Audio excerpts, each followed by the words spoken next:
Seminar একটা topic রিজার্ভেশনের উপর হচ্ছে। এই সেমিনারে প্রধান অতিথি মাননীয় মন্ত্রী সুধাংশু দাস মহোদয়, guest of honour engineer Animesh Debbarma, Honorable Minister Forest and other departments, other distinguished guests on the dais, and brothers and sisters of the dais. Reservation is a very sensitive issue in India. ভারতবর্ষের সংবিধানের মূলত ভারতবর্ষের সংবিধানের পরেই article 14, 15 এবং 16 এবং article 335 এটা নিয়ে আমাদের চাকরিতে সংরক্ষণের বিষয় আছে। আমি বলবো সংবিধান চালুর আগেও ইন্ডিয়াতে রিজার্ভেশন ছিল। লড়াইটা হচ্ছে রংফুল গেইনার, যারা রংফুলি গেইন করেছে without any law, without any constitution, based on scripture, based on casteism. That was a unwritten constitution reserved for a few community, privileged community. এই রিজার্ভেশন আর আমাদের এখন যে রিজার্ভেশন এরা হচ্ছে হাজারো বছর ওই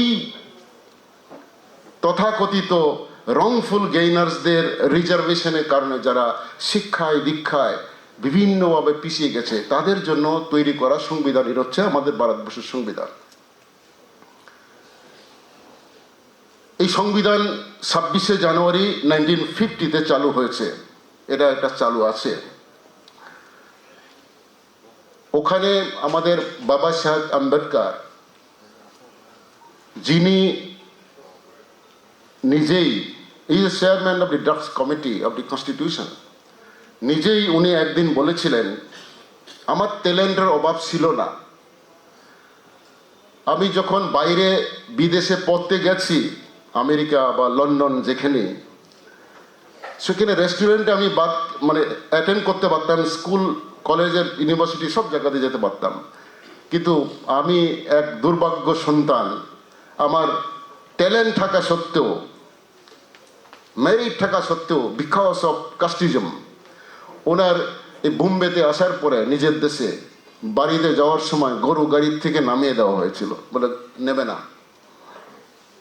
যদি অনেক টাকা পয়সা একটু বেশি দেবে বলে বলে কোনো মতে বাড়িতে পৌঁছতে পেরেছেন। That was India. উনি এই ড্রাফটসম্যান চেয়ারম্যান হিসাবে ভারতবর্ষের এই টোটাল প্রেক্ষাপট সোসাইটি ওটা জানেন বলেই উনি আমাদের ভারতবর্ষের এখানে রিজার্ভেশনের ব্যাপারটাকে এনেছেন। এখন এই রিজার্ভেশন যদি ঠিক মতো চালু হতো ভারতবর্ষের মধ্যে, ত্রিপুরা সহ, আমরা যে উদ্দেশ্যে রিজার্ভেশন ওটা ফুলফিল হয়তো হয়ে যেত, কিন্তু হয় নাই। করা এত সহজ ছিল না, যারা করার কথা তারা করে নাই। এটার প্রথম বলবো আমি ভারতবর্ষের সংবিধান ফার্স্ট অ্যামেন্ডমেন্ট 1951 সালে ফার্স্ট অ্যামেন্ডমেন্ট হয়, দুইটা টপিক্সের দুইটা কেসের উপরে দাঁড়িয়ে। আমাদের ভারতবর্ষের সংবিধানে আর্টিকেল 29 সাবক্লজ 2-তে বলা আছে যে জাত পাত ইত্যাদির পরিপ্রেক্ষিতে কোনো সিটিজেনকে স্কুল কলেজে ভর্তির ক্ষেত্রে বাধা দেওয়া যাবে না। দ্যাট ওয়াজ, এটা হচ্ছে জাত পাতের জন্য স্কুলে ভর্তি করানো হয় না, দেওয়া যায় না, দেওয়া হয়নি। এই কারণে এই আইনটা আর্টিকেল 29 সাবক্লজ 2 যে বিকজ অফ রেস কাস্ট ইত্যাদির কারণে যাতে স্কুলে ভর্তির ক্ষেত্রে কোনো বাধা না হয়, অর্থাৎ ইকুয়ালিটি থাকবে অ্যাডমিশনের ক্ষেত্রে। That was article 29 subclause 2। এইটাকে মাদ্রাসে এই শিডিউল কাস্টদের মেডিকেল অ্যাডমিশনের ক্ষেত্রে, ইনস্টিটিউশন অ্যাডমিশনের ক্ষেত্রে ওরা একটা রিজার্ভেশন চালু করে, ওটার উপরে কেস হয়।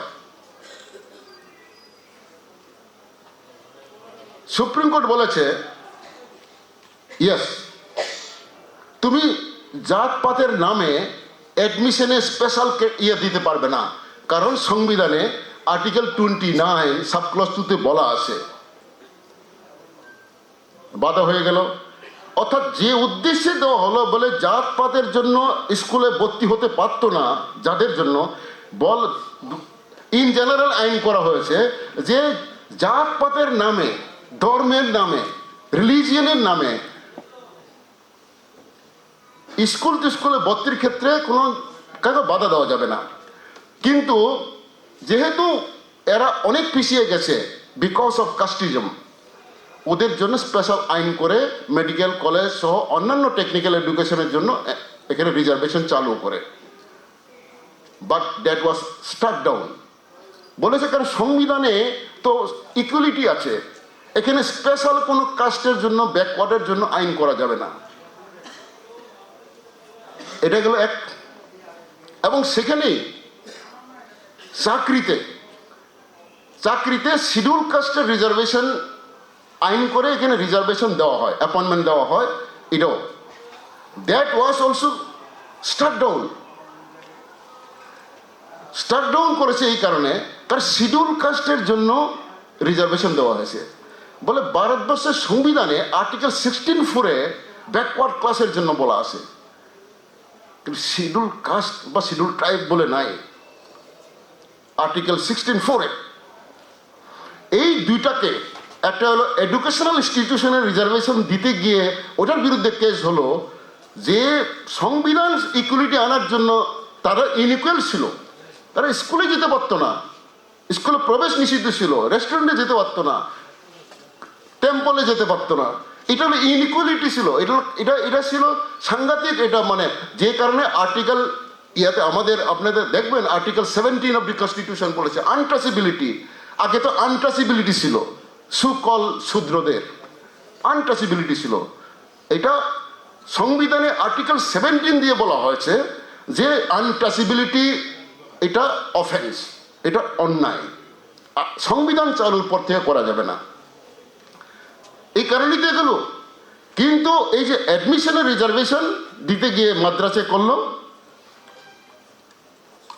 আর সেখানেই শিডিউল কাস্টের রিজার্ভেশন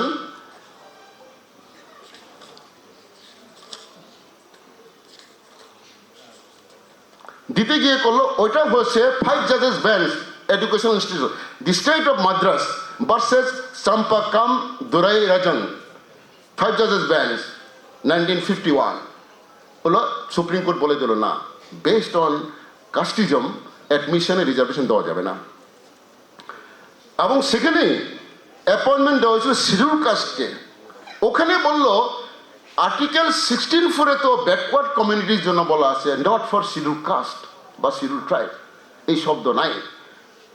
এই কারণে, কারণ আমি এ কথাটা বলছি কারণে সংবিধান তো অনেক আম্বেদকর বা ভারতবর্ষের যারা পলিটিশিয়ান, যারা মানে সমাজকে মানে সমস্ত কমিউনিটির লোককে একসঙ্গে এগিয়ে নেওয়ার স্বপ্ন দেখেছেন, তাদের তৈরি করা সংবিধান এটা তো বলে, এটাকে ইকুয়ালিটির জন্য বলেছে, সমান অসমান ছিল বলে ইকুয়ালিটির কথা বলেছেন। এই কারণে এই যে এনাবলিং প্রভিশন না থাকার ফলে এই দুইটা জিনিস, অ্যাপয়েন্টমেন্ট শিডিউল কাস্টের এবং অ্যাডমিশনের, দুইটাকেই কাট করে দেয় সুপ্রিম কোর্টের 5 জাজেস বেঞ্চ। এরপরে ভারতবর্ষের পার্লামেন্ট ফার্স্ট অ্যামেন্ডমেন্ট করে দুইটা জায়গাতে, মানে ফার্স্ট অ্যামেন্ডমেন্ট আর্টিকেল 15 ক্লজ 4, ওখানে বলেছে যে না, নাথিং ক্যান প্রিভেন্ট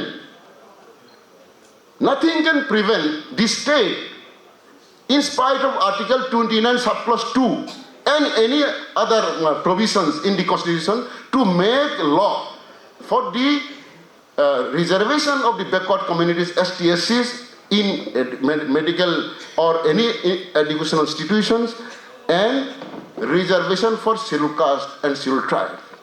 এই কারণে আর্টিকেল 15(4) ওটাকে বলা হয়েছে, ওখানে backward classes of citizen and schedule caste and schedule tribe. তাইলে এই by first amendment of the constitution, educational ইনস্টিটিউশনে রিজার্ভেশন এবং চাকরিতে backward classes of citizen and STSC, এটাকে দুইটা পরপর 5 জাজেস বেঞ্চ এটাকে ওভারকাম করার জন্য আমাদের কনস্টিটিউশনের ফার্স্ট অ্যামেন্ডমেন্ট হয়। এটা হচ্ছে ফার্স্ট অ্যাটাক, কনস্টিটিউশনটাকে ইমপ্লিমেন্ট করতে গিয়ে first attack from so call unlawful gainer. আমি বলবো, আমি আমার পরিষ্কার ভাষায় আমি বলি যে বিভিন্নভাবেই এটা ওই সময় তো ধর্মের নাম হয়েছে, কিন্তু এখন সুকল যারা রংফুল গেইনার্স, তারা বিভিন্নভাবে আইন ইন্টারপ্রিটেশন দিয়ে কোনো সময় adequate representation does not mean proportionate reservation, তারপরে মেরিটের, তারপরে কীভাবে রুস্টার হবে, এটা ভ্যাকেন্সি বেসড হবে না ক্যাডার বেসড হবে, ইত্যাদি ইত্যাদি বিভিন্ন রকম ভারতবর্ষের সংবিধানে ভারতবর্ষের সংবিধানকে চ্যালেঞ্জ করে অনেক কেস হয়েছে, যাতে করে এই যে ভারতবর্ষের সংবিধানে পিছিয়ে পড়া লোকদের যে কারণে সংবিধানে আনা হয়েছে এটা যাতে ইমপ্লিমেন্ট না হয়। এটা 1951। তারপরে এটা চলেছে কোনো জায়গাতে আমাদের সন্তোষ দাস সাহেব বলেছেন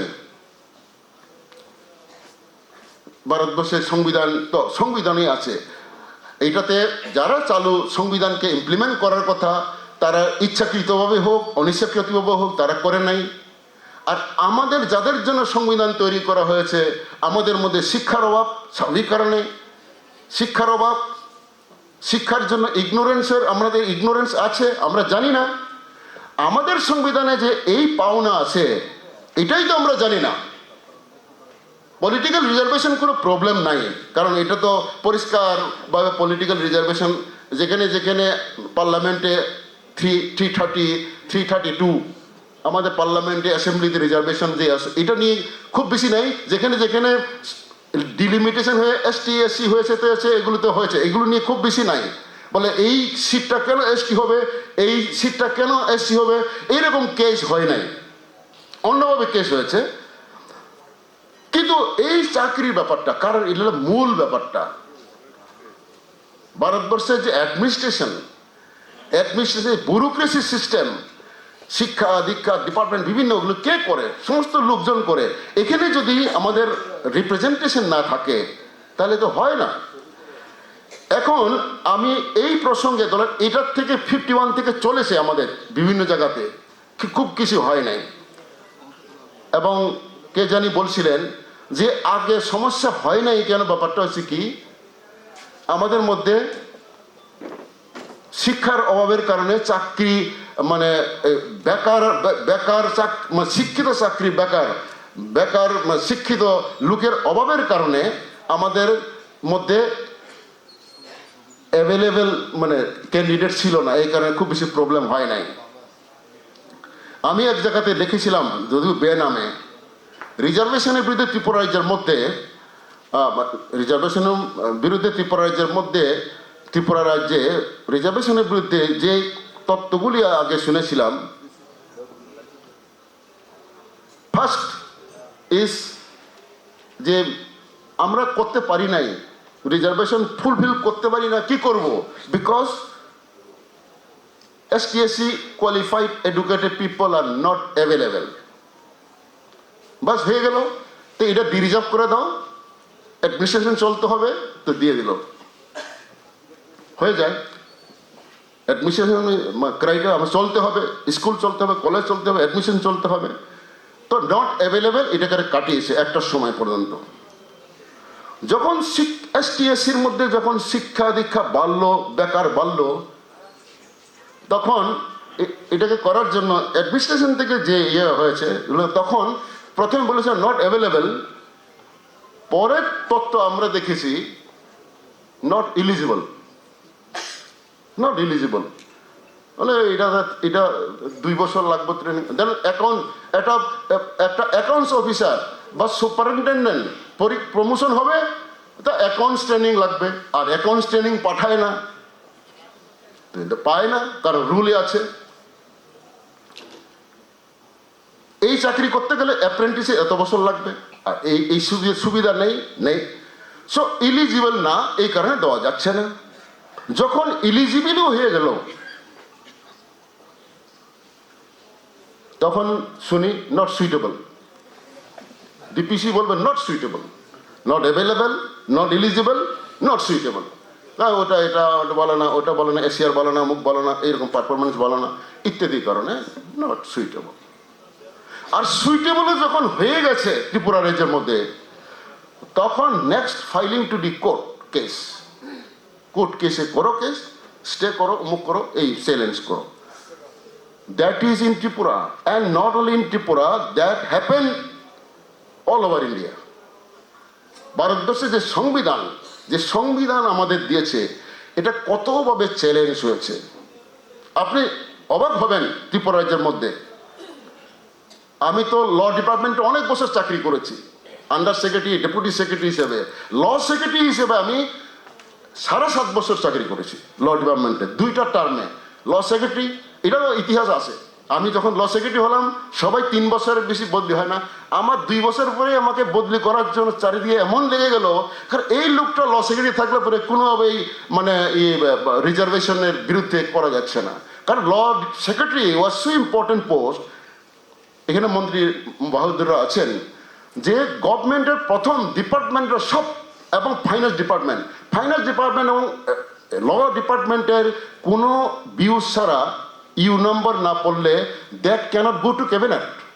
ইট is the rules of executive business, গভর্নমেন্টের করা আছে। ল ডিপার্টমেন্ট কি বলেছে, ফাইন্যান্স ডিপার্টমেন্ট কি বলেছে, মানে ফাইন্যান্সিয়াল কোনো ইমপ্লিকেশন আছে কিনা, পোস্ট ক্রিয়েট হয়েছে কিনা ইত্যাদি, নাইলে ক্যাবিনেটে যায় না। সে কাজেই ল ডিপার্টমেন্টে আসতো, দেখতাম আমার বিভিন্ন অভিজ্ঞতাতে। কাজেই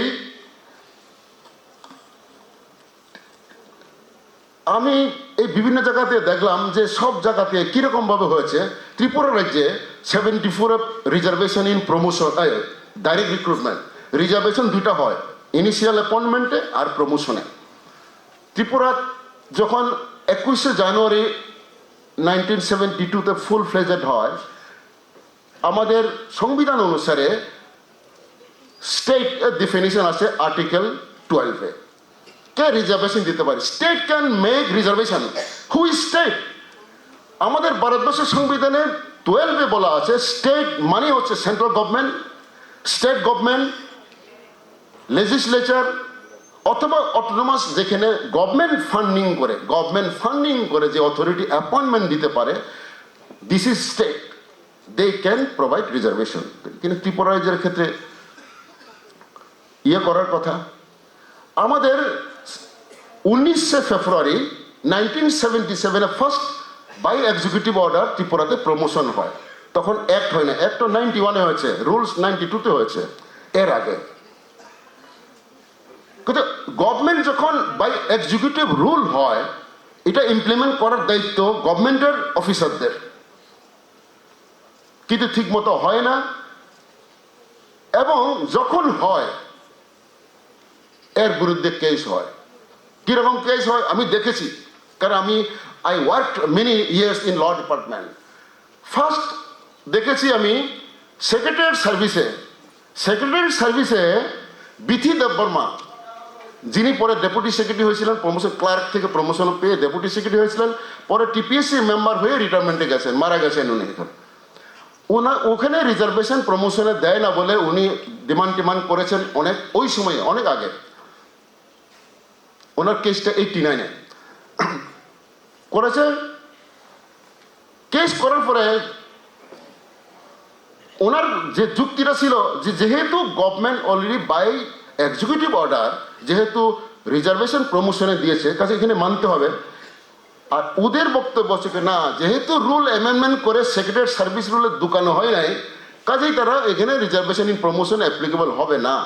দ্যাট ওয়াজ দেয়ার মানে a section or government departments silent সব মানে স্ট্যান্ড। তারপরে কেস হয়েছে, কেস হয়ে সব পেন্ডিং আছে। তারপরে উনি একদিন আমাকে বলছিলেন দেখো আমি কেস করলাম পাওয়ার জন্য, এখন যত এসটিএসসি বলছে সাব জুডিস এসটিএসসিদের কাউকে প্রমোশন দিচ্ছে না, জেনারেলদের সব প্রমোশন দিয়ে দিচ্ছে। তার জুনিয়রও পেয়ে গেছে, তার জুনিয়রও পেয়ে গেছে কিন্তু সে পায় নাই, কারণ সাব জুডিস তুমি কেস করেছো।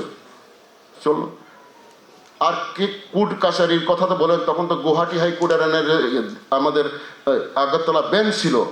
তারপরে যেভাবে হোক দরবার তরবার করে তোরে কেস শোনানোর ডিভিশন বেঞ্চে হলো, দেখানো হলো, কারণ সেমভাবে সুপ্রিম কোর্ট অলরেডি বলে দিয়েছে হ্যাঁ এক্সিকিউটিভ অর্ডারে যদি গভর্নমেন্ট কোনো অর্ডার ইস্যু করে এটার এফেক্টটা same as law made by parliament or assembly. STSC act made by মানে অ্যাসেম্বলি এম্পাওয়ার আন্ডার 7 শিডিউল, এখানে লিস্ট আছে কোনটা কোনটা আইন করতে পারে বিধানসভা করেছে। কিন্তু যদি আইন না করে করার আগে যদি by executive order in the name of governor issue করে that is law. Shantaram Sharma versus state of Rajasthan, ওটা দেখানোর পরে সব হয়ে গেল। রুল অ্যামেন্ডমেন্ট হোক বা না হোক এখন রিজার্ভেশন চালু হবে। এবং হেলথ ডিপার্টমেন্টে এরকম নাই, সেমভাবে হলো, প্রমোশন দিতে থাকলো। ওখানে ডক্টর শৈলেশ ভট্টাচার্য বলে একজন ডাক্তার আছেন, উনি 89 কেস করলেন, বলে যেহেতু হেলথ সার্ভিস রুলে ইয়ে কি অ্যামেন্ডমেন্ট করে রিজার্ভেশনের কথা পরিষ্কার লেখা নাই, কাজে promotion reservation in promotion is impermissible, বন্ধ করো। কিন্তু ওই যে কেসটা Shantaram Sharma versus state of Rajasthan, একটা তো বিথিকা দেববর্মা জিতে গেছে, তারপরে আস্তে আস্তে আস্তে আস্তে সব জায়গাতে উইদাউট অ্যামেন্ডমেন্ট রিজার্ভেশন হতে থাকলো, কোনো জায়গাতে হলো না। আর যারা কনসাস না বা কোনো জায়গাতে ক্যান্ডিডেটই নাই, এলিজিবল নাই, এরকম তো শিক্ষা দীক্ষা আমাদের 31% রিজার্ভেশন যেখানে পাওয়ার কথা এখানে 31% না 2% 3% ওই সময়ে। এখন এই কেসের পরে যেটা ওই একটু আগে বলেন যে কেসের পরে এখানে এসটিএসসি কমিশন করে আমাদের কোয়ান্টিফাইড ডাটা কালেকশন করা হয়েছে, তারপরে ওখানে প্রায় উই আর ট্রেলিং বিহাইন্ড। কাজেই এইভাবে ভেবে হলো, এটা হলো এইভাবে না দেওয়ার জন্য। তারপরে দেখলাম আমরা টিসিএস ফরেস্ট সার্ভিস, টিসিএসে তো আমরা অফিসার্স ফোরাম হয়েছে মাত্র, তখন এনসি দেববর্মা ছিল, এনসি দেববর্মা তখন অল ইন্ডিয়া রেডিওতে চাকরি করতো, উনি সহ আমরা সব মিলে তিলে আমরা দেখলাম জানি টিসিএস এর কেন প্রমোশন নাই। আমি সব ল ডিপার্টমেন্টের ফাইল টাইল দেখে দেখলাম, কারণ মন্ত্রীরা তো যখন ওই সময় অনেক মন্ত্রী হয়েছে, আগে অনেক মন্ত্রী হয়েছে, তারপর চিফ মিনিস্টার নৃপেন চিকোতি হয়েছে, দশরথ সব হয়েছে, তারা যেভাবে ল বুঝাইছে সেরকম বলছে টিসিএস গ্রেড 2 থেকে গ্রেড 1 বা এরপরে যেগুলো হয় এটাতে রিজার্ভেশন হবে না, বিকজ ল ডিপার্টমেন্ট ইন্টারপ্রিটেশন দিয়েছে because from grade 2 to grade 1 is not a promotion, it is last upgradation. এই বলে দিল। তো রিজার্ভেশন তখনই হবে যখন প্রমোশন হয় বা অ্যাপয়েন্টমেন্ট হয়, তাহলে it is not a promotion. এটা হচ্ছে অনেকটা আমি তখন বলেছিলাম, এটা তো ওই ব্রাহ্মণ ওই যে পাঠা নিয়ে যখন ব্রাহ্মণ ফিরছিল, কতগুলো দুষ্ট লোক ব্রাহ্মণকে ভুল বোঝানোর মতো, প্রথমবার তুমি বলো এটাতে কুকুর নিয়ে কোথায় যাচ্ছ, বলে আরে দেখে বলো আরে কুকুর না তো এটা পাঠা। তারপর আবার এক চৌমনিতে গিয়ে আর ওই সেম লোকের দল বলো আরে ব্রাহ্মণ তুমি পাঠা নিয়ে কুকুর নিয়ে কোথায় যাচ্ছ, আরে কি বললো এখানে কুকুর, আবার এখানে দিকে আবার আরেকটা দল, দেখলাম আরে না এটা তো পাঠাই আছে। তারপর এরকম করতে করতে 3 জায়গাতে যখন হলো, এটা পরে কুকুর মনে করে ব্রাহ্মণ ফেলেই গেল। আমি সংস্কৃত কাহিনী পড়েছিলাম, এটা অনেকটা এরকম। আরে টিসিএস প্রমোশনের সঙ্গে কি প্রমোশন হবো, advancement in status, advancement in salary, advancement in position. TCS grade টুরা কোনো সময় জয়েন্ট ডাইরেক্টর বা এডিশনাল ডাইরেক্টর পোস্টিং পায় না, গ্রেড ওয়ানরা সবসময় ডেপুটি ডাইরেক্টর পোস্টিং হয়। তাহলে তুমি গ্রেড ওয়ান হইলে পরে তুমি জয়েন্ট ডাইরেক্টর হতে পারো, additional director, it is advancement in status, টাকাও অ্যাডভান্সমেন্ট হয়। এইটাকে নিয়ে তারপরে আমরা দললাম, তখন দামোদর চিফ সেক্রেটারি ছিল, দশরথ দেব চিফ মিনিস্টার ছিল, সবাই আমরা নিয়ে গেল। তারপরে আর্গুমেন্ট সমস্ত দিয়ে তখন দামোদর সামলা, ইয়েস আমি ছিলাম, বলা no need to argue, when a জাজ is already convinced, no need to argue. তারপরে লোক ক্যাবিনেটে গেল, টিসিএস গ্রেড টু থেকে গ্রেড ওয়ানে রিজার্ভেশন বাই নোটিফিকেশন চালু করলো। আর সবাই এখানে এখন বড় বড় অনেক রিটায়ার্ড হয়ে গেছে, আইএএস টাইএস, অনেক ত্রিপুরা রাজ্যের, যারা খুব সুকল, আমি বলি গোল্ডেন ডাক, সুকল মেরিটোরিয়াস, ওরা সব করে ম্যানেজ টু মানে এক্সপ্লয়েট লাইক দিস। হ্যাঁ, তারপরে লগে লগে কেস করে দিল। আর আমরা এই কেসটাকে নিয়ে গভর্নমেন্টের বিরুদ্ধে কেস করে গভর্নমেন্টের যা প্রমোশন রিজার্ভেশনে গ্রেড ওয়ানে চালু করতে চাইলো, বন্ধ করে দিল। তারপরে কেস করতে আমরা গুয়াহাটি যাই, যে সন্তোষ দাস সাহেব আছেন এখানে, সুভাষ দাস আছে, তারপরে আরও ওই এলডি দাল্লং ছিল ট্রাইবেল ওয়েলফেয়ারে, এরা সব, আমি তো যাইতাম দলে দলে যেতাম, আর সিএম রেড্ডি, তারপরে আয়েঙ্গার তারেঙ্গার ট্রাইবেল ওয়েলফেয়ার ডাইরেক্টর ফ্যাক্টরি ছিল, তারা সাহায্য করেছে বাইরের সব। আমরা দলে দলে গিয়ে গুয়াহাটিতে কেস করার চেষ্টা করতাম। এখান থেকে আর্গুমেন্ট করতেন ভবেশ দাস গিয়ে, বলে এইটা এরকম এরকম। তারপরে বিয়ার খান্না চিফ জাস্টিস তখন হেসে হেসে বলতেন, আরে mister Das, you go to parliament and arrange amendment of the constitution deleting reservation, then you argue, এরকম বলতেন। কিন্তু হইল কি, কেস হতে হতে হতে এটা হয় না, সেটা হয় না। তারপরে এমন লাস্টলি এই কেস টেস করে আমরা এখন টিসিএস এ রিজার্ভেশন, টিএফএস এ রিজার্ভেশন, স্টেনোগ্রাফার রিজার্ভেশন, সব জায়গাতে এটা করা গেল। It is not so easy. Tripura রাজ্যের রিজার্ভেশনের ইতিহাস ইজ নট সো ইজি। কিন্তু এইগুলো যখন হলো, তখন রিজার্ভেশন ইতিহাসের বিরাট একটা আঘাত এলো আমাদের কাছে। যখন এই মন্ডল কমিশনের রিপোর্টটাকে ইমপ্লিমেন্ট করতে গিয়ে 90-তে বিপি সিং গভর্নমেন্ট যখন 27% ওবিসি রিজার্ভেশন দিতে গেল, তখন এটার বিরুদ্ধে চারিদিকে অনেকে মানে আগুনে জাপ দেয়, আন্দোলন করে, ছাত্র, স্কুল, কলেজ, টেকনিক্যাল সব জায়গাতে এমন মুভমেন্ট হয়েছে, এমন দেখানো হয়েছে ভারতবর্ষরা যখন আগুন জ্বলছে, ডিভাইডেড, এরা এগেনস্ট দি রিজার্ভেশন। হ্যাঁ, এসটি তো কি 7.5 অল ইন্ডিয়া বেসিসে 7.5% রিজার্ভেশন, 15% এসসি, তো এটি মিলে 22%। এটা তো হয়তো মনে মেনে নিয়েছে। আরও 27% যখন ওবিসি রিজার্ভেশন এলো, চারিদিকে হইচই লেগে গেল, যেন গেল সব। তখন সুপ্রিম কোর্টে কেস হলো, Indira Sahani versus Union of India case, বিখ্যাত কেস 92-তে জাজমেন্ট হয়েছে। এইখানে করতে গিয়ে ওবিসি রিজার্ভেশনটাকে বলো, হ্যাঁ এটা তো কনস্টিটিউশনে আছে, article 16(4), nothing can prevent the state for providing reservations for the backward citizens of backward communities if in the event of the state they are not adequately represented। এই কথা আছে, এই কারণে বলছে, এটা সংবিধান বলেছে, ঠিক আছে।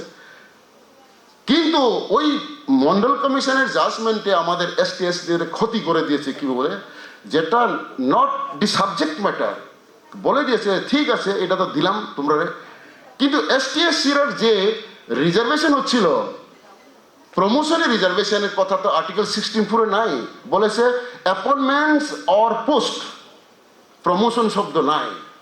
কাজেই এসটি এসসিরা আগে এর মধ্যে যে প্রমোশন পাচ্ছিল বন্ধ এখন থেকে। তবে যেখানে যেখানে চালু হয়ে গেছে, এখানে আরো 5 বছর চলবে, 5 বছরের পরে আর প্রমোশনে রিজার্ভেশন পাবে না এসটি এসসিরা। এটা গেল একটা ইম্পর্টেন্ট জিনিস।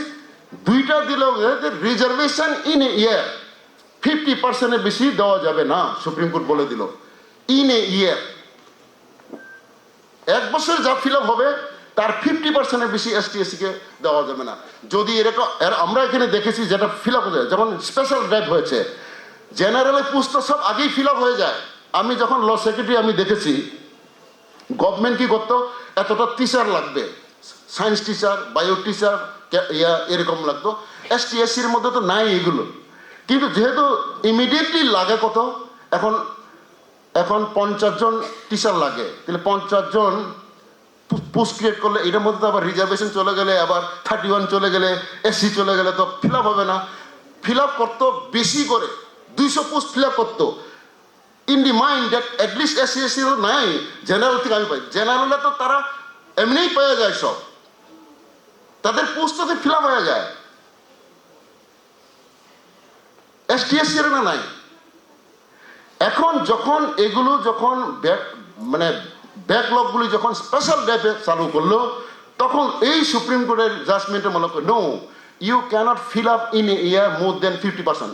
যদি আজকে 100টা post ST fill up vacancy আছে, 100 জন চাকরি নেওয়ার লোক আছে, you cannot fill up only 50 post fill up you can fill up, মানে you can fill up in a year only 50%।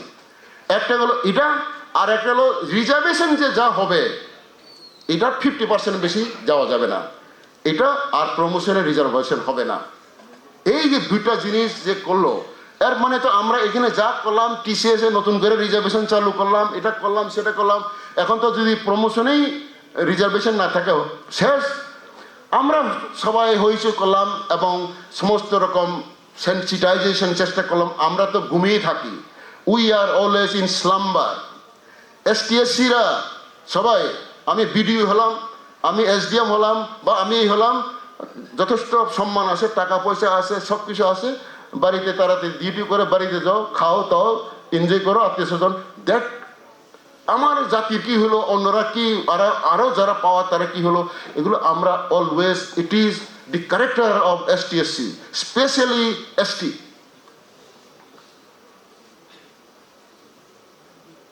এটা আমরা হইচই করলাম, শেষ পর্যন্ত রক্ষা। কারণ এটা না শুধু আমরা, তো বিভিন্ন আমাদের অল ইন্ডিয়া বিসিসিএল যে সংগঠনগুলি আছে, এখানে কথা চারিদিকে হলো, তারপরে শেষ পর্যন্ত দি politicians in the center, they understood and they had to overcome. এই যে বললো সুপ্রিম কোর্ট বললো যেহেতু 16(4) প্রমোশন নাই এসটি এসসিদের জন্য, কাজে প্রমোশন পাবে না, কিন্তু 77 কনস্টিটিউশনাল অ্যামেন্ডমেন্ট হয়ে আমাদের ভারতবর্ষের মধ্যে 77 অ্যামেন্ডমেন্ট প্রমোশন ওই আর্টিকেল 16(4) এর লগে 4A যুগ হয়ে গেল। হ্যাঁ, reservation for STSC in promotion হয়ে গেল, ব্যাপারটা তৈরি হয়ে গেল। আমরা এটা আবার এটা পেয়ে গেলাম, কিন্তু এটা ত্রিপুরার ব্যাপার না, অল ইন্ডিয়া বেসিসেই এটা তো ওখানে সমস্ত জায়গাতেই, ভারতবর্ষে তো ত্রিপুরা বললে কথা না। যারা রংফুল গেইনার্স তারা সব হেরে যাবে, তাদের যা পায়ে থাকতো এটা আর পাবে না। রিজার্ভেশনের নামে যাদের যাদের পাওয়ার কথা পার্সেন্টেজ অনুসারে এটা পেয়ে যাবে, দে ক্যানট ডাইজেস্ট ইট, এটা স্বাভাবিক।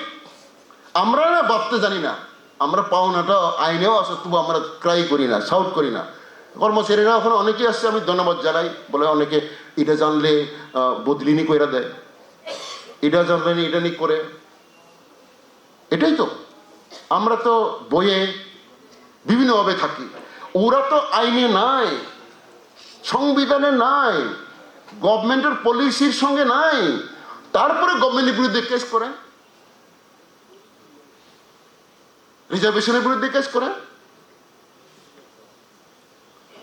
কেস করে দিল, প্রমোশন তো হইল, সুপ্রিম কোর্টে গেল,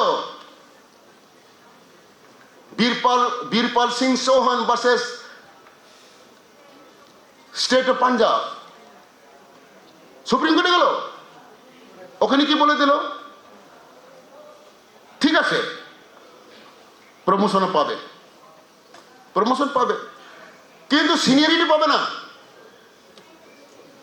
সিনিয়রিটি পাবে না। তুমি এলডিসি, তুমি তো আমার 5 বছর পরে ঢুকছো এলডিসিতে, আমি এখন এলডিসিতেই আছি, তুমি রিজার্ভেশন কোটায় তুমি ইউডিসি হয়ে যাবে আমার আগে, তুমি আমার 5 বছর পরে ঢুকেছ, এটা সহ্য হবে না স্বাভাবিক কারণে। বললো ঠিক আছে রিজার্ভেশন পাবে প্রমোশনে, কিন্তু যখন ওই নিচের তোমার আগের যে সিনিয়র, সে যখন তোমার ওই তুমি ওখানে ইউডিতে থাকতে থাকতে যদি সে if he can touch that grade he will regain seniority. মানে একবার আমি ইউডি হয়ে তার সিনিয়র হয়ে গেলাম, আমি একবার গ্রেড 2 থেকে গ্রেড 1-এ টিসিএস হয়ে আমি একবার জয়েন্ট ডাইরেক্টর হয়ে গেলাম, ও ডেপুটি ডাইরেক্টর ছিল, আবার সে যখন এলো তখন সে আবার আমার পরে চলে গেল। দ্যাট ক্যাচ আপ ফর্মুলা, এটা it was not this catch up formula, it was not within the constitutional provisions, it is a devised মানে মানে জুডিশিয়ালি ডিভাইসড প্রসেস। কারণ যারা এটা মনে করার কোনো কারণ নাই, সবাই মহাপুরুষ হয়ে গেছে।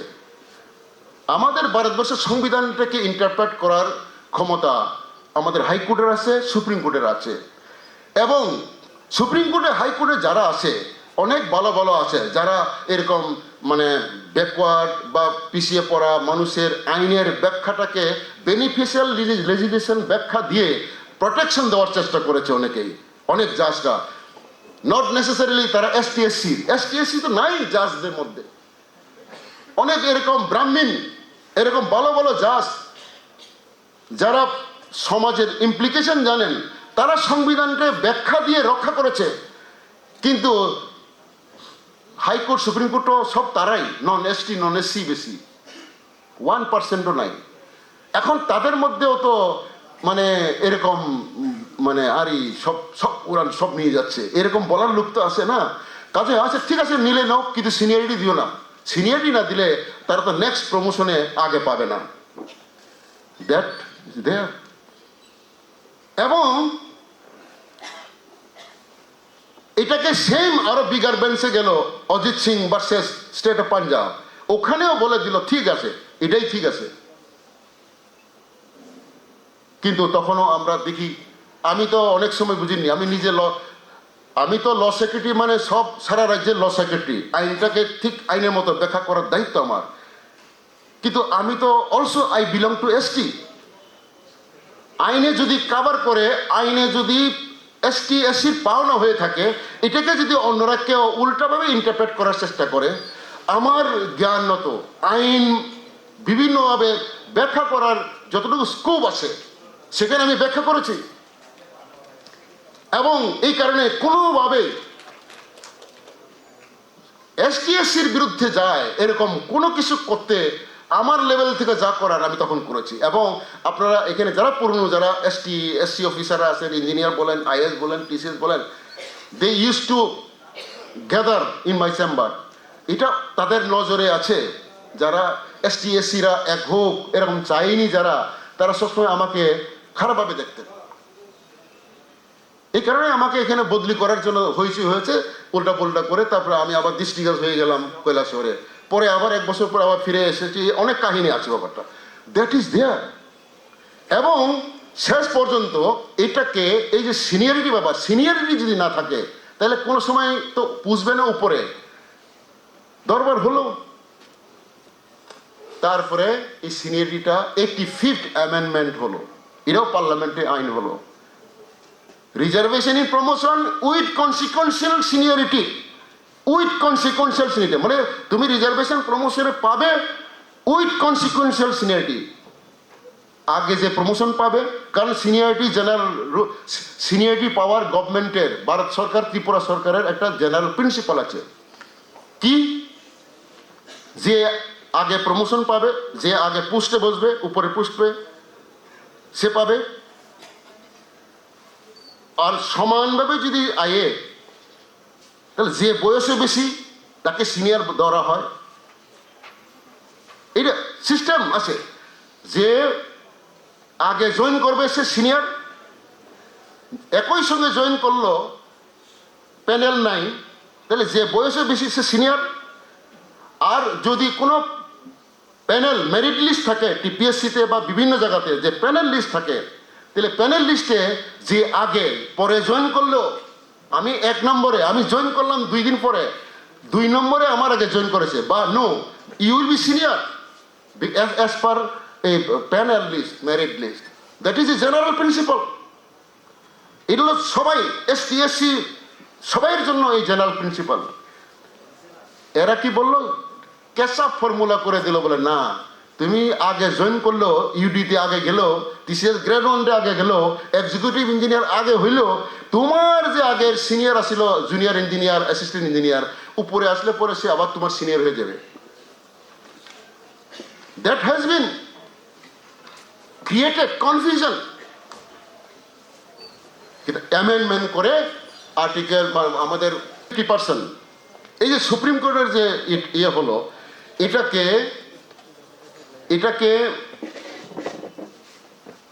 অ্যামেন্ডমেন্ট করা হলো। আমাদের টোটাল 4টা অ্যামেন্ডমেন্ট হয়েছে। একটা হচ্ছে ওই যে ব্যাকলগ পোস্টগুলোকে আলাদা করার জন্য একটা হচ্ছে প্রমোশনের ক্ষেত্রে এসটিএসসিদের ওই যে ইভ্যালুয়েশনটা লওয়ারিং করার জন্য আমাদের অ্যামেন্ডমেন্ট হয়েছে, এটা আর্টিকেল 335। একটা হলো 77 অ্যামেন্ডমেন্ট, প্রমোশন রিজার্ভেশন। একটা হলো seniority, consequential seniority, 85th amendment. আর একটা হলো 81st অ্যামেন্ডমেন্ট, আর একটা হলো 82nd অ্যামেন্ডমেন্ট করে সুপ্রিম কোর্টের যে অবজারভেশনগুলি আছে, কারণ সুপ্রিম আগে তো অন্যরা বাদ দিতেন, ওই রংফুল জ্ঞানের মধ্যে কারা বাদ দিতেন, সোসাইটিতে, বিকজ অফ কাস্টিজম। আর এখন হচ্ছে আমাদের কনস্টিটিউশনাল রিজার্ভেশন, ওটাকে ইন্টারপ্রেট করেন আমাদের হাইকোর্ট এবং সুপ্রিম কোর্ট।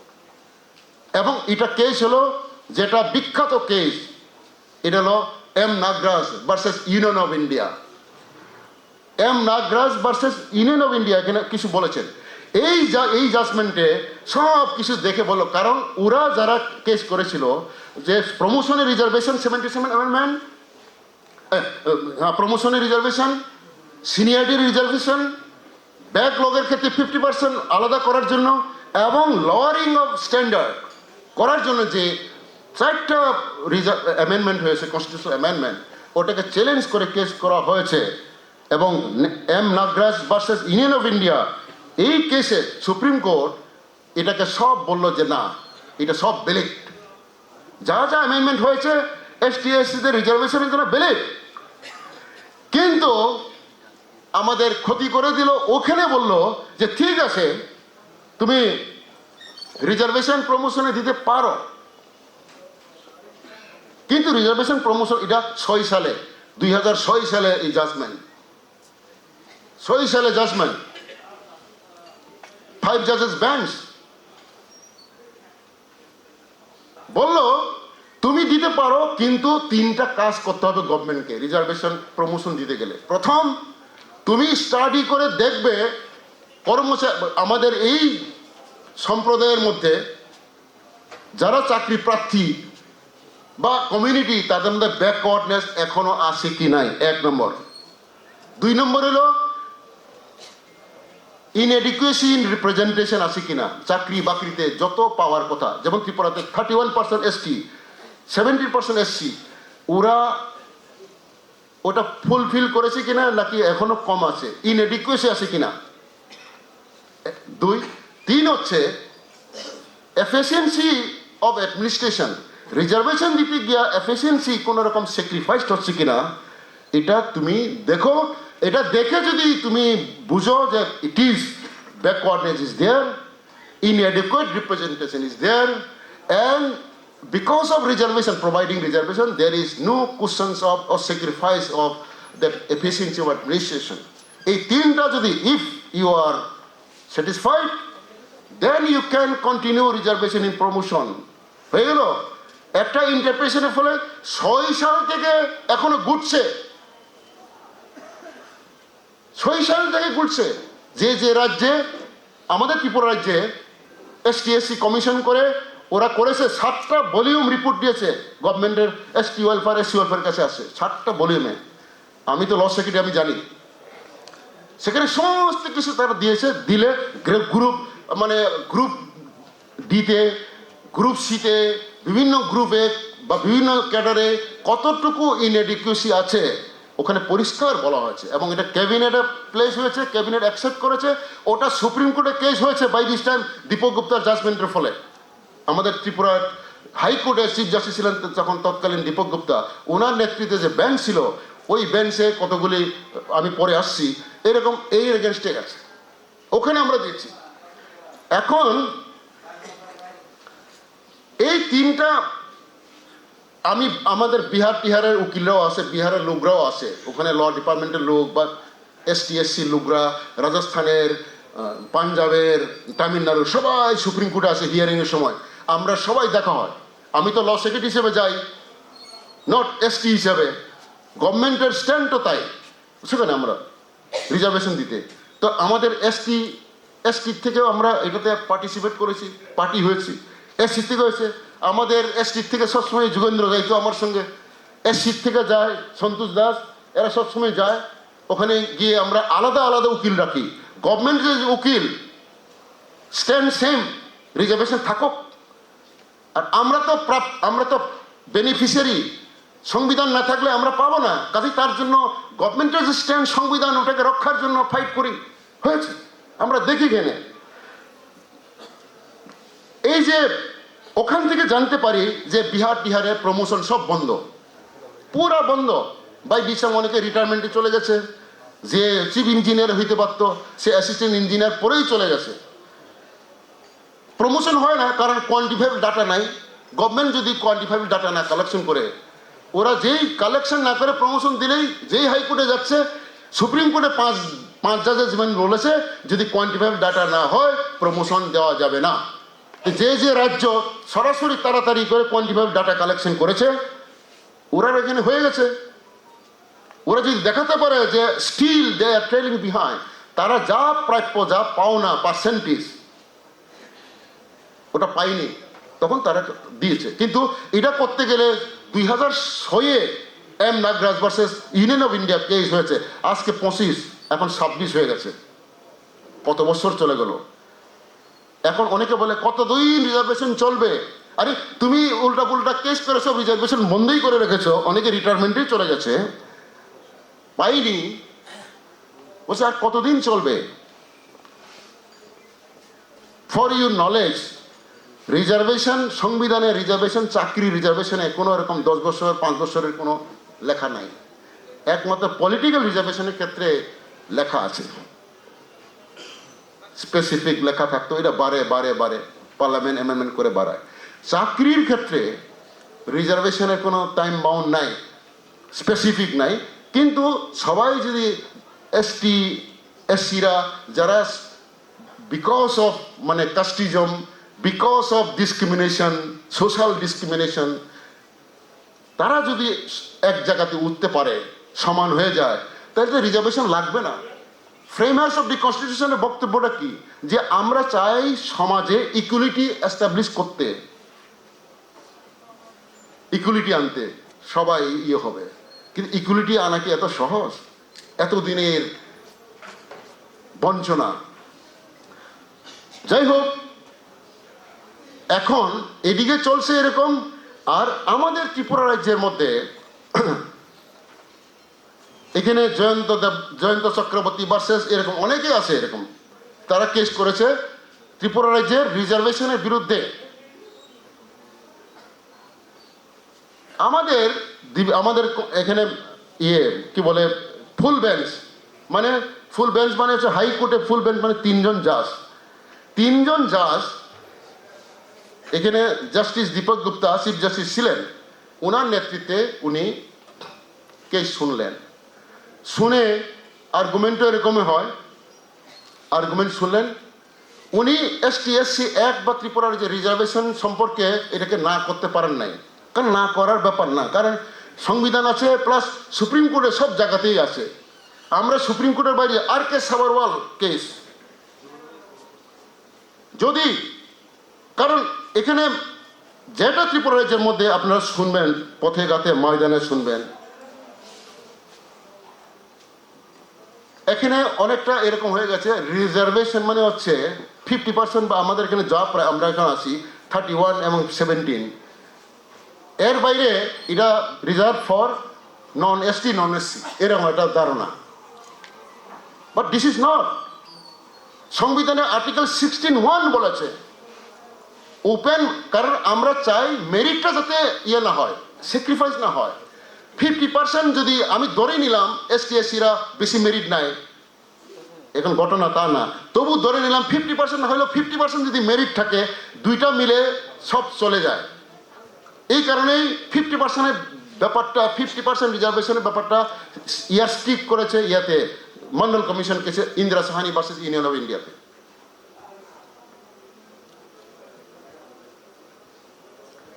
এখন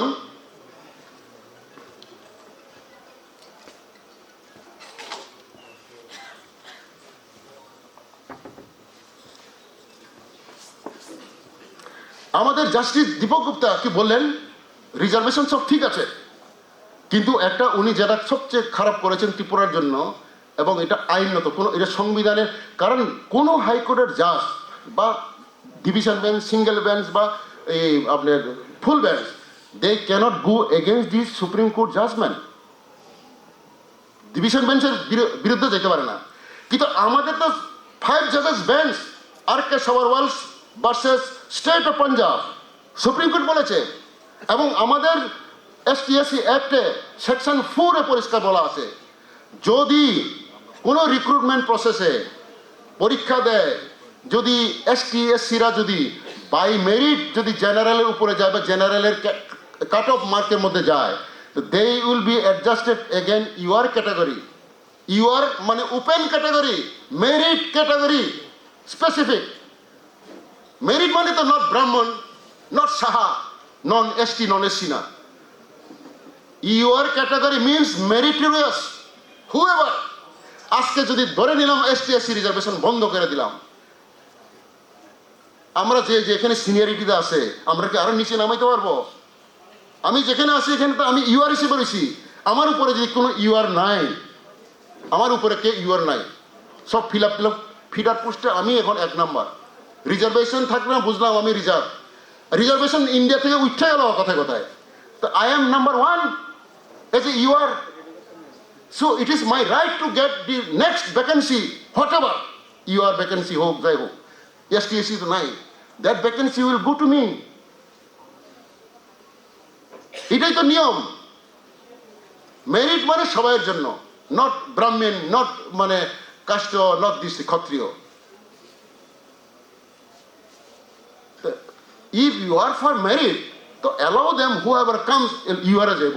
এটা সুপ্রিম কোর্ট 5 জাজেস বেঞ্চ বলেছে। আমাদের এসটিএসসি অ্যাক্টের সেকশন 4-এ পরিষ্কার বলেছে, whoever comes by seniority by merit তারা যাইব ইউআর ক্যাটাগরিতে। আর যারা একটু একটু কম কম মানে ভালোই, যারা একটু যদি মানে ইউআরের উপরে যারা নম্বর পাই নাই, কিন্তু তাদের জন্য স্পেসিফিক যে পার্সেন্টেজ অফ মানে পোস্ট রিজার্ভ আছে, সেখানে এসটিএসসির মধ্যে কম্পিটিশন হবে, ডিপিসি হবে। দেখা গেল 20 জন হয়তো মানে এসটি আছে ইয়াতে, এর মধ্যে 20টা এসটি আছে, ওই 100 জন এসটির মধ্যে যে 20 জন এসটি বেস্ট ওখান থেকে যাবে। এটাও মেরিট, এটাও সিনিয়রিটি বাই এশিয়ার। এইভাবেই তো হয়। উনি বললেন কি বলে, আমাদের এসটিএসসি রুল 9 সাবক্লজ 2 প্রবাইসুতে আছে, ওই সুপ্রিম কোর্টের নীতিকে মেনে বলা আছে, যে কোনো ভ্যাকেন্সি হলে ডিপিসি প্রথম কি করবে, ডিপিসি ফিল আপ করবে ইউআর পোস্ট, মানে আনরিজার্ভটা ফিল আপ করো আগে। যে সিনিয়রিটি আছে, যে মেরিট আছে তারা আসবে, তারপরে ফিল আপ করার পরে যদি এসটি রিজার্ভ থাকে তাহলে আরো পরে কারা এসটি আসে তারা দেখো, তাদের মধ্যে বেস্ট তারা নাও, ডিপিসি রিকমেন্ড করবে, এসটি এসসি তারা আসবে পরে। দ্যাট ইজ দি রুল, আমাদের রুল 9। এই রুল 9কে আমাদের জাস্টিস দীপক গুপ্তা বলে দিলেন যে না, যদি কি বললেন উনি, যদি কোনো এসটিএসসি কোনো সময় একটা রিজার্ভ পোস্ট রিজার্ভ হিসেবে যদি চাকরিতে ঢুকে, এলডিতে ঢুকলো, ইউডি ওই সেকশন অফিসার যেখানে হবে, একবার এসটিতে ঢুকলে সে যদি ফিডার পোস্টে সিনিয়র মোস্টও হয়, তার এশিয়ার যদি সব আউটস্ট্যান্ডিংও হয়, বেস্ট হয়, নট নেসেসারিলি ব্রাহ্মণ হইলে বলা হয় আমি অনেক ব্রাহ্মণ আমার আন্ডারে কাজ করছে দেখছি ঠিক মতো কাজ করতে পারে না। আবার নট দ্যাট যে এসটি মানে মানে কিছু জানে না এমন না। এরকম আমাদের ল ডিপার্টমেন্টে আমরা দেখেছি, এরকম আমাদের ধীরেন্দ্র দেব বর্মা ছিল, সবাই তার কাছে যাইতো এসএ ডিপার্টমেন্টে শিখতে, ড্রাফট শিখতে। এখানে অনেক কমিউনিটির লোক, নট দ্যাট এসটি মানে খারাপ হয়ে গেল এমন তো না। আর আবার জেনারেল মানে সব একবার মেরিটোরিয়াস হয়ে গেছে এমন না। এই যে ব্যাপারগুলি, এটা নিয়েই সব গোলমাল। উনি বলে দিলেন যে না, যদি এসটি একবার পায় তাহলে আর কোনো সময় জেনারেল পোস্টে তুমি পাবে না। এটার এগেনস্টেই গভর্নমেন্ট, আমরা দেখলাম এটা সুপ্রিম কোর্টের জাজমেন্টের বিরুদ্ধে, সংবিধানের বিরুদ্ধে এবং এসটি এসসির ইন্টারেস্টের বিরুদ্ধে। এই কারণে আমরা এসএলপি করেছিলাম 15 সালে সুপ্রিম কোর্টে। I was law secretary. এটাই চলছে মাঝখানে, কারণ ওখানে বলেছিল সুপ্রিম কোর্টে যখন আমরা যাই,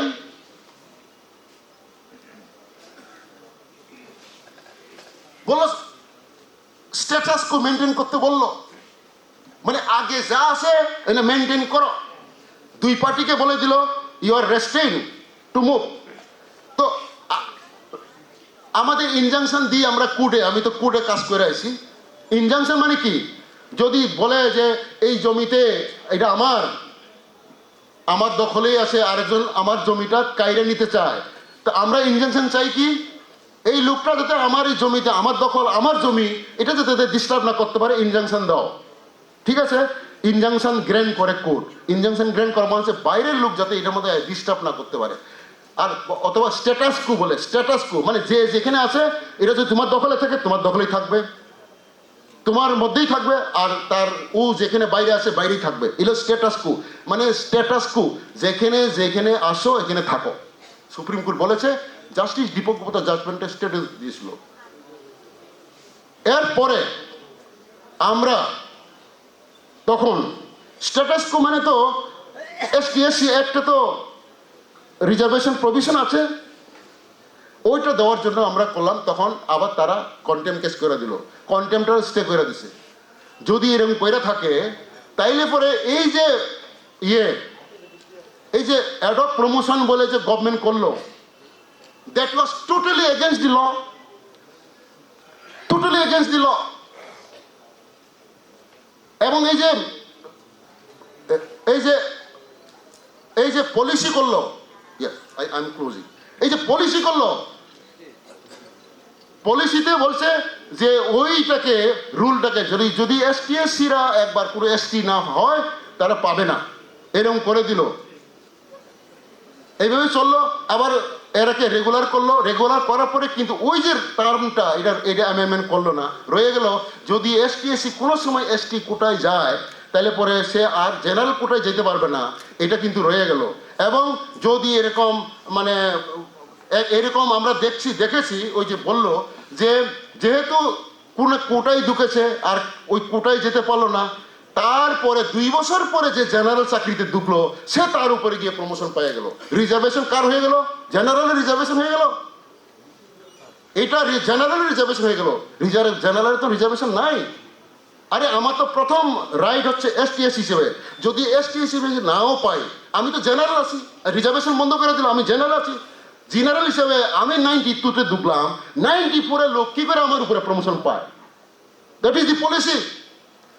গভর্নমেন্ট, আমরা চ্যালেঞ্জ করলাম সুপ্রিম কোর্টে, এটা গভর্নমেন্ট এটা নিয়ে গভর্নমেন্ট নিজের স্ট্যান্ডটাকে কন্ট্রাডিক্টরি করে দিল। আই রিকোয়েস্ট দি গভর্নমেন্ট, এখানে আমাদের মন্ত্রী সাহেবরা আছেন, আপনারা দেখবেন এটা আমরা সুপ্রিম কোর্টে কেস চলছে এখন সুপ্রিম কোর্ট বলে নেবে দীপক গুপ্তার জাজমেন্টটা যেটা বললো যে এসটি এসসিরা পাবে না, গভর্নমেন্ট তো এটা করে এটাকে সাপোর্ট করলো। তাহলে গভর্নমেন্ট যেহেতু, কারণ রিজার্ভেশন কিন্তু enabling provision, reservation is not a fundamental right. এটা স্টেট গভর্নমেন্ট বা সেন্ট্রাল গভর্নমেন্ট আইন করলেই আইনটা মানতে হয়। যদি রিজার্ভেশন গভর্নমেন্ট না করে এটা কেউ বাধ্য করতে পারবে না। That is the Supreme Court judgement বা it is our constitutional provision. তাহলে এই যে সুপ্রিম কোর্টে, এই যে আমাদের সুপ্রিম কোর্টে কেস হতে যাচ্ছে, হিয়ারিং হবে, এখানে যখন বলবে গভর্নমেন্ট তো এখন দীপক গুপ্তার হাইকোর্টের জাজমেন্টটাকে মেনে নিয়েছে, এটা ইয়ে করে, তাইলে আমাদের কেস আমরা হেরে যাওয়ার মতো হয়ে যাবে। এবং এটাতে আমরা ST/SC ফোরাম পার্টি আসি হিসেবে, ইন্টারভেনার হিসেবে। আমরা এই কারণে বলেছি তাদেরকে যে না, যদি গভর্নমেন্ট কেসটা তুলে নেয়, বলে আমরা তো হাইকোর্টে ওরা মেনে নিয়েছি, তুলে নেয়, তাহলে আর কেস নাই, আমাদের আপিল নাই। এই কারণে ST/SC-রা আলাদা করে এখন কেস ফাইল করেছে যে গভর্নমেন্ট যদি কেস তুলেও নেয়, তাহলে পরে এটা সুপ্রিম কোর্ট যাতে এগ্রি না করতে পারে, আমাদের এই যে ইস্যুটা যাতে শুনতে লাগে, এটা হিয়ারিং হবে।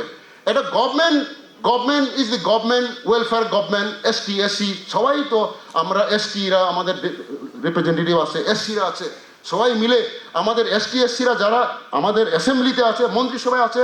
এবং আমরা শুনেছি অনেক ST মিনিস্টার কিছুদিন আগে ইয়াতে আমি শুনেছি, আই এম রিপোর্টার, ক্যাবিনেটে খুব ফার্মলি অ্যাডভোকেসি করেছে। We are grateful to them. এবং এটা হয়ে থাকে, আমি দেখেছি ল সেক্রেটারি হিসাবে প্রত্যেক ক্যাবিনেটে এরকম সব মন্ত্রীরা যে দলেরই হোক, এরা সবাই রিজার্ভের পক্ষে বা রিজার্ভেশনের বিরুদ্ধে এরকম হয় না। আমি দেখেছি তখনও, আগেও আমি ল সেক্রেটারি দেখেছি মন্ত্রীদের মধ্যে কত তর্কাতর্কি যুক্তি হয়। এবং সেই জায়গাতে আমি তো আমাদের যারা ST/SC পক্ষে বলার মতো লোক, তাদেরকে অনেক পয়েন্ট দিয়ে দিতাম, আর্গুমেন্ট দিত, কোনো সময় অন্যরা আর্গুমেন্ট করে পারতো না। কাজেই রিজার্ভেশন মানে আপহেল সবসময়। এবং এখন যারা আছেন ST/SC মিনিস্টাররা, তাদের they are our hope. You are in the cabinet, you are in the assembly. কাজেই সময় কম, আমাদের 3 জন মিনিস্টার আছেন, তাদের বক্তব্য আমাদের শুনতে হবে। তা আমি যেটা বলতে চাইছি, এখন ত্রিপুরা রাজ্যের আমাদের চ্যালেঞ্জ হচ্ছে রিজার্ভেশনকে টিকিয়ে রাখা। যদি এটা চলে যায় তাহলে কি রইল? মানে তুমি যতই মেরিটে থাকো, মেরিটে গেলে আবার মেরিটে ST-তে পাইবা না, ST-তে ডুবলে জেনারেলে পাওয়া যাবে না। দ্যাট ইজ এটা কোনো সুপ্রিম কোর্ট বলে নাই, কোনো সংবিধানে নাই, এটা কিন্তু বলেছে। এর মধ্যে কত রায়, এই যে গুজরাট, এই যে এই ডিসেম্বরে 25-এ গুজরাটের হাইকোর্টের একটা রায়কে সুপ্রিম কোর্ট বলেছে, ওখানে এরকম করেছিল যে 193 হলো কাট অফ মার্ক জেনারেলের জন্য, কিন্তু ST/SC-রা বেশি দেখে SC/ST-রা কাট অফ মার্ক বেশি।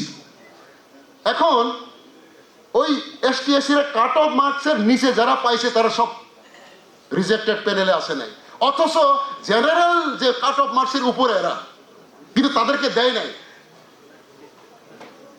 এটা সুপ্রিম কোর্টে আসার পর বলে না, ও তো ST/SC কাট অফ মার্ক, ST/SC-রা যদি হাই মার্ক পায় তারা চললো, কিন্তু যদি কাট অফ মার্ক যদি 193 হয় জেনারেলের জন্য, তার উপর যদি কোনো ST/SC পায় এবং তারা যদি ওই ST/SC লিস্টে না আসে, তারা জেনারেল লিস্টে আসবে, এই বলে সুপ্রিম কোর্ট রায় দিয়েছে। তো সুপ্রিম কোর্ট দিচ্ছে, কোনো সময় সুপ্রিম কোর্ট রক্ষা করছে, কিন্তু সুপ্রিম কোর্টকে আমাদের বোঝাতে হবে। এবং আশা করি আমাদের reservation it is not for, মানে এটা কোনো পলিটিক্যাল পার্টি না। ST/SC-রা যেই থাকুক সবাই আমরা ভুক্তভোগী। কংগ্রেস করেন, CPM করতে পারেন, BJP করতে পারেন, কারণ এই যে আর্টিকেল 77 অ্যামেন্ডমেন্ট হয়েছে তখন, বা পার্লামেন্টে যে আইন হয়েছে প্রমোশনের reservation, that time was Prime Minister Atal Bihari Vajpayee. কাজেই BJP-র সময়ই এটা কিন্তু হয়েছে, পার্লামেন্টে আইন হয়েছে 77 অ্যামেন্ডমেন্ট। যেই সরকার আসুক সেখানে ST/SC-রা MP-টেম্পিরা এত স্ট্রংলি অ্যাডভোকেসি করে বাধ্য হয় ST/SC প্রোটেকশন দিতে। এখন যদি আমরা নিজেরা লুকায় থাকি, বলে আমি এটা, আমাদের অফিসাররা তো থাকতে পারে যে আমরা বদলি করে দেবে, এটা হয়ে যাবে, এটা হয়ে যাবে, বই পেতে পারে, কিন্তু না, বই পাইলে হবে না, বই পাইলে চলবে না। হ্যাঁ, বই পাইলে চলবে না। ইউ সি মাই মানে এক্সাম্পল, আমি তো ল সেক্রেটারি হিসেবে কত সাফারিংস হয়েছে আমার এটার জন্য। নট এই রুল 9-এর জন্যই আমার বিরুদ্ধে কন্টেম হয়েছে। আমি যেটা দিয়েছিলাম রুল 9 স্টে করেছে হাইকোর্ট, কিন্তু একটাকে স্টে করে নাই। একটা বলেছে সিনিয়রিটি মেরিট দিলে পরে ST/SC পাইবো, ওইটার মতো চলবে, প্রমোশন হয়ে গেছে। কিন্তু এটাকে আমার নোটটাকে নিয়ে উকিলে, আমাদের বিবি দাস ছিলেন SC ওয়েলফেয়ার ডাইরেক্টর, উকিল, উনি দেখাই দিলেন এই DM জামাতিয়া ল সেক্রেটারি এরকম বলে, হাইকোর্টের ওরা মানে না, আমার বিরুদ্ধে কন্টেম করে দিচ্ছে। কিন্তু কন্টেম করে হয় না, আমার কন্টেম করতে পারে নাই, কারণ এরকম সুপ্রিম কোর্ট বলেছে ভিউজ দেওয়ার জন্য ল সেক্রেটারির বিরুদ্ধে কন্টেম হয় না, রক্ষা পেয়ে গেছি। But I am not afraid of that. আপনাদের সবাইকে বলছি, অধিকার রক্ষার প্রশ্নে we are not against the community.